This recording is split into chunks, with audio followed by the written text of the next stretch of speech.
Jemaat yang dikasihi oleh Tuhan Yesus Kristus, kita sungguh bersyukur kepada Tuhan karena hari ini kita masih bisa beribadah bersama-sama, tentu di tengah-tengah situasi yang kita tahu bersama, situasi yang saya kira seperti yang berulang kali pemerintah katakan, yaitu situasi genting atau situasi darurat. Mengapa situasi darurat? Karena demikian banyaknya masyarakat yang terinfeksi virus corona, dan kemudian pemerintah memiliki keterbatasan dalam menampung atau memberikan pengobatan terhadap masyarakat yang terinfeksi virus corona. Dan juga persoalan berikutnya ialah karena juga masyarakat belum juga menunjukkan tanda-tanda perubahan sikap dengan keadaan yang sudah genting dan darurat ini. Oleh karena itu, saudara-saudara yang dikasihi oleh Tuhan, saya ingin mengajak kita merenungkan firman Tuhan dari kitab Kisah Para Rasul, bagaimana nanti firman Tuhan ini kiranya bisa menolong kita, memberkati kita, dan meneguhkan kita.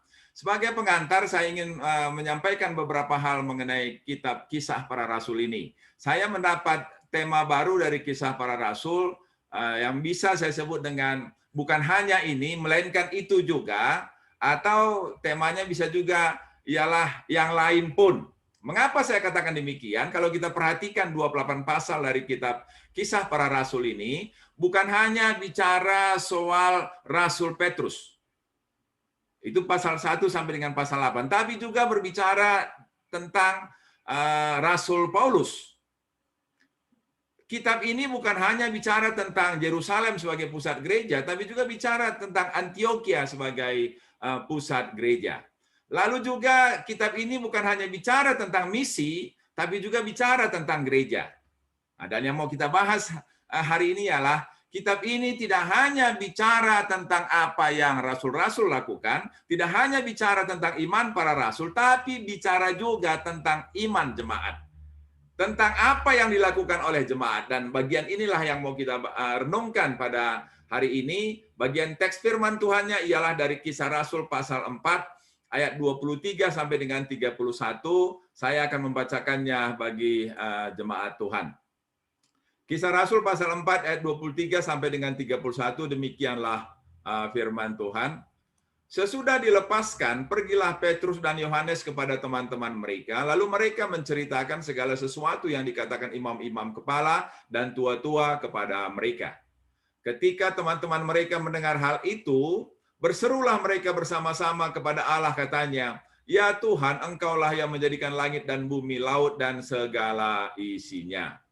Dan oleh Roh Kudus dengan perantaran hamba-Mu Daud Bapa kami, Engkau telah berfirman, mengapa rusuh bangsa-bangsa, mengapa suku-suku bangsa mereka-reka perkara yang sia-sia? Raja-raja dunia bersiap-siap dan para pembesar berkumpul untuk melawan Tuhan dan yang diurapinya. Sebab sesungguhnya telah berkumpul dalam kota ini Herodes dan Pontius Pilatus beserta bangsa-bangsa dan suku-suku bangsa Israel melawan Yesus, hamba-Mu yang kudus yang Engkau urapi. Untuk melaksanakan segala sesuatu yang telah Engkau tentukan dari semula oleh kuasa dan kehendak-Mu. Dan sekarang ya Tuhan, lihatlah bagaimana mereka mengancam kami. Dan berikanlah kepada hamba-hamba-Mu keberanian untuk memberitakan firman-Mu. Ulurkanlah tangan-Mu untuk menyembuhkan orang, dan adakanlah tanda-tanda dan mujizat-mujizat oleh nama Yesus, hamba-Mu yang kudus. Dan ketika mereka sedang berdoa, goyanglah tempat mereka berkumpul itu, dan mereka semua penuh dengan Roh Kudus lalu memberitakan firman Allah dengan berani. Saudara-saudara yang dikasihi oleh Tuhan, kalau kita perhatikan dua perikop, mulai ayat 22 sampai 23 sampai dengan 31 ini dan ke seterusnya, maka judul yang diberikan oleh Lembaga Alkitab Indonesia ialah doa jemaat dan cara hidup jemaat mula-mula. Ya, ini sesuatu yang sebenarnya sangat luar biasa yang menunjukkan kalau kita lihat misalnya di pasal 2, ketika Roh Kudus dicurahkan, maka yang ditonjolkan di sana ialah rasul-rasul, dan yang lebih ditonjolkan lagi ialah Rasul Petrus dan Rasul Yohanes. Di pasal 3, kedua rasul ini mewakili rasul-rasul yang lain, menyampaikan firman Tuhan dan menyembuhkan orang yang sudah lumpuh, dan mereka menunjukkan keberanian, kepahlawanan mereka ketika mereka mengatakan kepada imam-imam kepala bahwa mereka akan lebih taat kepada Allah daripada mendengarkan ancaman dan nasihat dari imam-imam kepala dan tua-tua Yahudi. Dan juga di pasal 4 perikop yang pertama masih juga ditunjukkan bagaimana keberanian mereka dan pengalaman mereka ketika mereka dimasukkan ke dalam penjara 1 hari dan kemudian besoknya mereka dikeluarkan. Tetapi setelah itu mulailah kemudian ditunjukkan bagaimana kualitas iman jemaat, bagaimana peranan jemaat di dalam mengasihi Tuhan dan dalam melayani Tuhan. Oleh karena itulah, maka kemudian saya mengambil tema dari renungan kita pada hari ini, yaitu permohonan di masa kesukaran. Apa yang harus kita minta pada masa sukar ini? Saudara-saudara, ini sangat penting karena kita tidak boleh lagi bergantung kepada pendeta misalnya atau pengerja, tapi kita ini belajar bahwa ini jemaat biasa yang menunjukkan bagaimana mereka mengandalkan iman mereka, bagaimana mereka di tengah-tengah kesukaran yang demikian hebat tidak lagi mengandalkan para rasul, tapi mengandalkan Tuhan, mengandalkan Roh Kudus. Maka saya akan menunjukkan 3 hal yang diminta oleh jemaat itu, dan barangkali ini juga lah yang perlu kita minta pada masa-masa sukar, pada masa-masa gawat, pada masa-masa darurat seperti sekarang ini. Di ayat 29, firman Tuhan katakan, "Dan sekarang ya Tuhan, lihatlah bagaimana mereka." Memang kata mereka di sini jelas menunjukkan ialah para pemimpin agama Yahudi. Mereka mengancam tentu sudah yaitu pernyataan atau larangan supaya mereka tidak lagi menceritakan nama Tuhan Yesus kepada orang lain. Itu ancamannya. Dan kami adalah rasul dan tentu orang percaya atau anggota jemaat. Inilah sebenarnya keadaan yang mereka hadapi, dan tentu saya kira kalau kita lihat kemudian pada perikop-perikop berikutnya, ancaman ini terus mereka alami, bukan lagi hanya dari para pemimpin agama, tapi dari pemerintah, dan kemudian juga nanti selanjutnya ialah dari masyarakat. 3 golongan inilah kemudian yang mengancam dan menekan, menganiaya orang-orang percaya. Lalu apa yang mereka minta, saudara-saudara? Sama seperti kita sekarang, ancaman kita ialah virus corona. Virus corona yang mengancam kehidupan. Dan tentu ini sangat menggentarkan hati. Ada teman-teman yang mengatakan, ya dengan logis barangkali, kenapa harus takut katanya? Yang meninggal hanya 50.000, yang sembuh 1,5 juta. Jadi janganlah terlalu dibesar-besarkan, itu kata teman saya. Tapi saya dalam hati saya mengatakan barangkali itu bisa dikatakan demikian kalau kita tidak berhubungan langsung dengan orang yang sakit. Tapi kalau berhubungan langsung, Nora sudah 1 minggu mengurusi orang-orang yang sakit. Saya 2 hari yang lalu ikut mendengar dan ikut juga terus mendoakan ketika ada satu mahasiswa kami yang terpapar virus corona.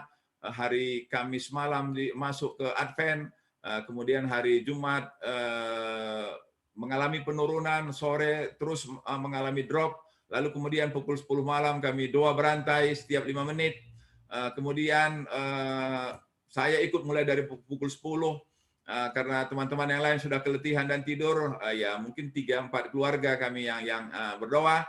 Saya mulai pukul 10:05 sampai 10:10, begitulah seterusnya, lalu kemudian 10:45 sampai 10:50 saya berdoa, tiba-tiba 10:50 kemudian ada WA yang menyatakan bahwa mahasiswa kami itu sudah pergi, sudah pindah alamat, sudah berangkat berjumpa dengan Tuhan Yesus. Saudara-saudara, kalau kita punya pengalaman seperti itu, saya kira tidak mudahlah kita katakan hanya 50.000 ya, satu pun, tapi kalau orang yang kita kenal, orang yang kita kasihi, tentu ini sangat memedihkan hati dan sangat melukai. Dan itulah ancaman yang sekarang sedang terjadi pada kita. Dan Nora sudah sampaikan bahwa jangan lagi keluar-keluar karena kami orang yang berkontak dengan yang positif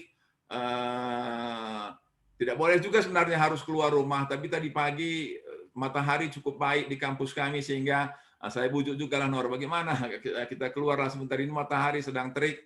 tidak akan berjumpa dengan orang, karena kampus kami sekarang sudah sepi, karena ada 2 kebijakan yang diambil oleh kampus, ialah meminimalisasi orang di kampus dan juga meminimalisasi kegiatan-kegiatan di kampus, sehingga wisuda tidak akan lagi diadakan secara onsite, tapi semua akan diadakan secara online. Akhirnya Nora mau juga lah, kemudian kami jalan tadi setengah jam, dan itu sangat menjegarkan dengan matahari pagi yang sangat menyejukkan. Ada ancaman, bagaimana kita harus menyikapinya? Saudara-saudara yang dikasihi oleh Tuhan, anggota jemaat mula-mula meminta 3 hal kepada Tuhan. Yang pertama ialah, berikanlah kepada hamba-hambamu keberanian untuk memberitakan firman-Mu. Ini doa yang pertama. Berikanlah kepada hamba-hambamu, berikanlah kepada kami keberanian. Ya, keberanian ini artinya ialah sikap tidak gentar walaupun keadaan mengancam. Itulah kira-kira makna dari kata keberanian. Tidak gentar walaupun keadaan tidak seperti yang diharapkan. Keberanian untuk apa? Yaitu keberanian memberitakan firman-Mu. Firman apa yang diberitakan? Tentu dalam konteks yang sempit adalah kebangkitan Tuhan Yesus. Itu berita paling sempit yang disampaikan dalam konteks pasal 4. Ayat 23 sampai dengan 31. Tapi kalau kita baca mulai ayat 32, maka yang disebut dengan firman itu ialah bagaimana berbagi di tengah-tengah situasi yang sangat sulit. Dan kita kemudian lihat bagaimana kemudian disebutkan mulai nama Barnabas. Barnabas itu seperti yang sudah kita dengar minggu yang lalu, yaitu orang yang selalu menolong, orang yang selalu kehadirannya mengubahkan kegentaran menjadi kegembiraan, yang mengubahkan keadaan yang sulit menjadi ringan, yang mengubahkan hati yang sedih menjadi hati yang gembira. Itulah saya kira yang bisa kita maknai dengan firman Tuhan. Memberitakan firman. Di tengah-tengah keadaan seperti sekarang, maka firman Tuhan itulah yang menyejukkan. Firman Tuhan itulah yang meneguhkan. Ketika misalnya hari Jumat kemarin, ya saya juga sepanjang hari mengalami ketegangan yang demikian hebat karena baru saja mahasiswa kami pergi, lalu Stepi pagi-pagi sakit, lalu kemudian siang dapat kabar lagi bahwa Ito positif, dan kami kontak hari Senin kemarin, dan karena itu kemudian dipaksa kami untuk tes swab. Saya sudah bilang sama Nora, kenapa harus tes swab? Kita anggap sajalah kita positif. Kemudian kita menjaga kesehatan, kita konsumsi vitamin, tapi tidak boleh, harus tes supaya lebih pasti lagi kita positif atau negatif, sehingga kita bisa kemudian memperlakukan diri kita dengan cara yang tepat. Dan kemudian walaupun saya sebenarnya berat hati, kami kemudian pergi pukul 2 tes swab PCR ke Rumah Sakit Melinda 2, dan puji Tuhan sorenya sudah keluar hasilnya, kemudian kami berdua negatif. Saya sebenarnya sanksinya kalau Nora positif itu akan sangat menggentarkan. Kalau saya rasanya karena tidak ada gejala, saya agak yakin bahwa saya tidak positif. Tapi Nora banyak merasa sakit, tiba-tiba tenggorokan, tiba-tiba batuk, tiba-tiba banyak sekali lah dirasa-rasakan panas. Ketika pakai pengukur suhu badan, kenapa 35, sekian? Rasanya aku panas ini, begitulah. Sehingga kemudian kami tes dan hasilnya negatif, ya itu puji Tuhan. Saudara-saudara yang dikasihi oleh Tuhan, saya tidak pernah lagi putar televisi karena televisi menggentarkan hati. Maka yang saya putar ialah lagu-lagu rohani. Karena lagu rohani itu menyejukkan hati. Tapi bukan sejuk hati itu kemudian membuat kita berani mengabaikan protokol kesehatan. Ini saya ulang lagi ya. Tuhan tidak memberanikan dan Tuhan tidak ingin kita berani melanggar protokol kesehatan. Tuhan tidak mengizinkan, firman Tuhan tidak mengizinkan kita untuk berlaku sembrono. Ya, maksudnya bepergian ke tempat yang tidak perlu, bepergian ke lingkungan yang tidak menerapkan protokol kesehatan.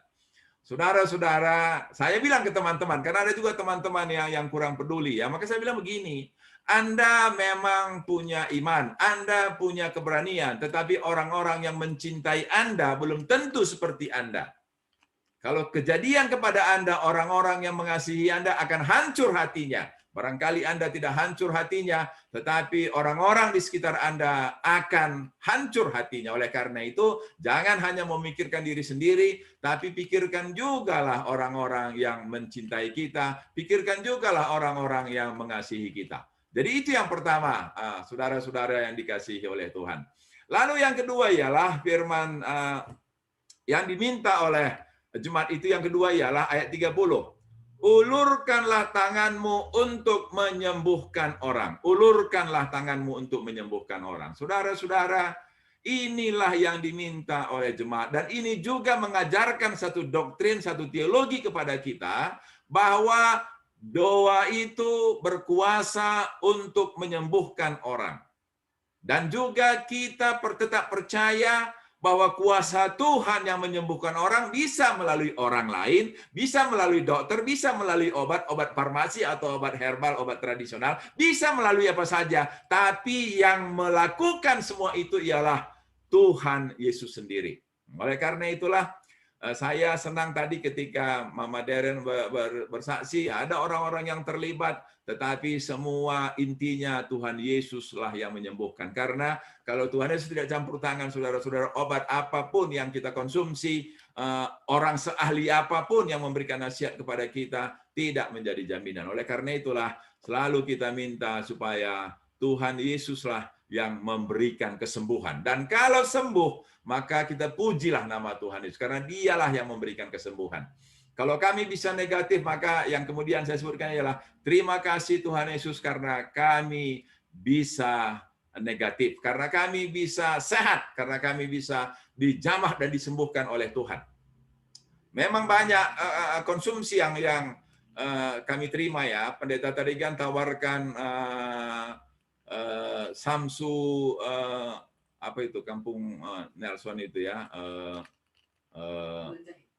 Bulan jahe ya, bulan jahe. Itu 3 kali sehari kami konsumsi. Lalu kemudian ada lagi yang bilang air kelapa, garam, madu jeruk. Tiap hari juga saya kasih sama Nora ya. Lalu kemudian jus lagi, ada bandrek lagi, ada jahe merah lagi. Pokoknya saya jejalilah semua itu supaya kami sehat. Tetapi apakah itu yang membuat kami sehat? Tidak. Tuhan Yesuslah yang memberikan kita sehat.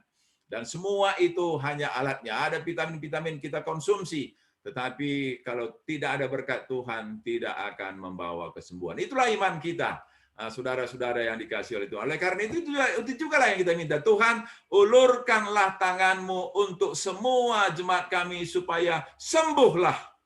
Tidak ada yang terpapar virus corona. Dan kalaupun terpapar, Tuhan berikanlah kesembuhan, berikanlah kesehatan. Dan itu permohonan kita. Tetapi tentu Tuhanlah yang memutuskan ya. Tidak henti-hentinya doa yang dipanjatkan saya barangkali ya untuk tadi yang disebutkan oleh Nora, Mama Prilly itu ya, yang sebenarnya awalnya yang sakit ialah papanya, dan saya barangkali sehari bisa belasan kali lah mendoakan papanya ya supaya sembuh. Nah, tetapi kemudian mamanya karena merawat papanya itu jadi sakit lagi, masuk lagi, dan bahkan kemudian itulah yang lebih parah. Padahal dalam hati saya bilang juga ya, barangkali kan harusnya papanya lebih baik pergi daripada mamanya, karena biasa mama yang lebih dekat. Ya, nggak tahulah kita rencana Tuhan, kata Nora. Tapi kita serahkanlah. Bagian kita ialah memohon kepada Tuhan supaya Tuhan memberikan kesembuhan. Jadi sekarang kalau kita memang tidak bisa kemana-mana, ada banyak pekerjaan yang bisa kita lakukan. Apa itu? Berdoa. Minta kepada Tuhan supaya Tuhan memberikan kesembuhan. Saudara-saudara, sekarang banyak sekali topik doa. Banyak sekali orang yang harus saya sebutkan karena mereka virus corona. Ada saudara-saudara di Jakarta, ada murid Nora juga macam-macam, ada teman-teman, ada kenalan, ada mahasiswa kami juga yang beberapa yang positif. Ada juga teman-teman kita, saudara segereja kita di Bandung juga yang positif. Dan ini tentu makan waktulah kalau kita mau sungguh-sungguh berdoa ya. Karena itu terus kita doakan supaya Tuhanlah yang memberikan kesembuhan. Lalu yang ketiga, jemaat yang dikasihi oleh Tuhan, apa yang mereka minta? Yang mereka minta ialah adakanlah tanda-tanda dan mujizat-mujizat oleh nama Yesus hamba-Mu yang kudus.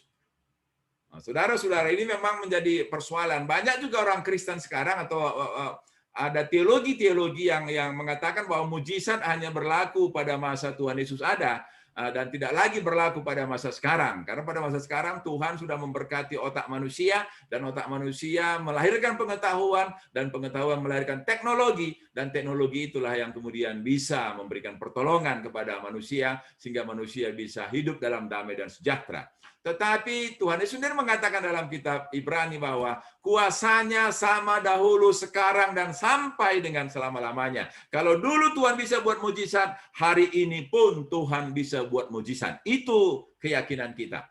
Nah, itu kebenaran firman Tuhan yang kita pegang. Sampai hari ini pun Tuhan bisa melakukan mujizat. Oleh karena itu, kita minta supaya Tuhan membuat mujizat. Mujizat itu apa, saudara-saudara yang dikasihi oleh Tuhan?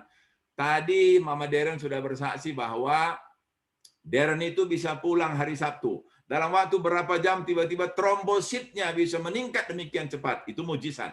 Dan kita imani itu mujizat.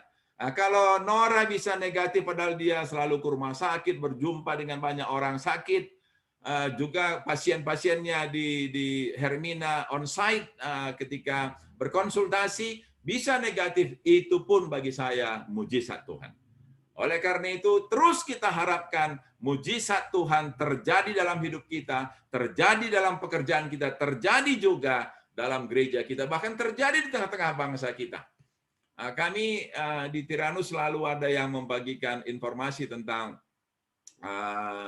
jumlah yang terpapar virus corona, dan kemudian terus diajak berdoa, dan terus saya ikut berdoa supaya jumlahnya yang terus meninggi, terus kita mohonkan agar bisa kemudian melandai kembali.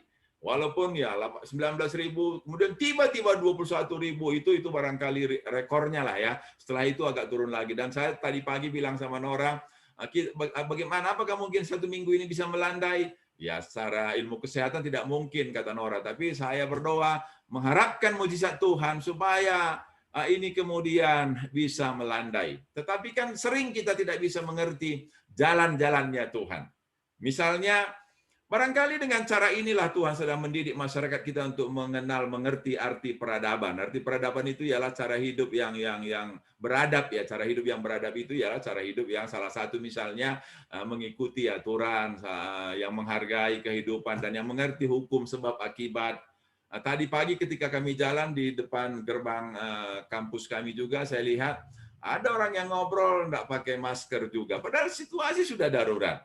Jadi seperti tidak ada korelasi antara situasi darurat dengan perubahan perilaku masyarakat. Tetapi kita sebagai anggota jemaat, orang-orang yang dipenuhi oleh Roh Kudus, harusnya mestinya kita mengerti untuk menunjukkan ketaatan kita kepada pemerintah, menerapkan protokol kesehatan semampu kita di tengah-tengah kehidupan kita. Nah, kalau misalnya hari ini nanti gereja akan membagikan hand sanitizer, membagikan vitamin C, membagikan alat-alat kesehatan lah untuk mewujudkan cara hidup yang sehat. Saya kira kita hargailah itu, karena itu dipakai dengan uang Tuhan.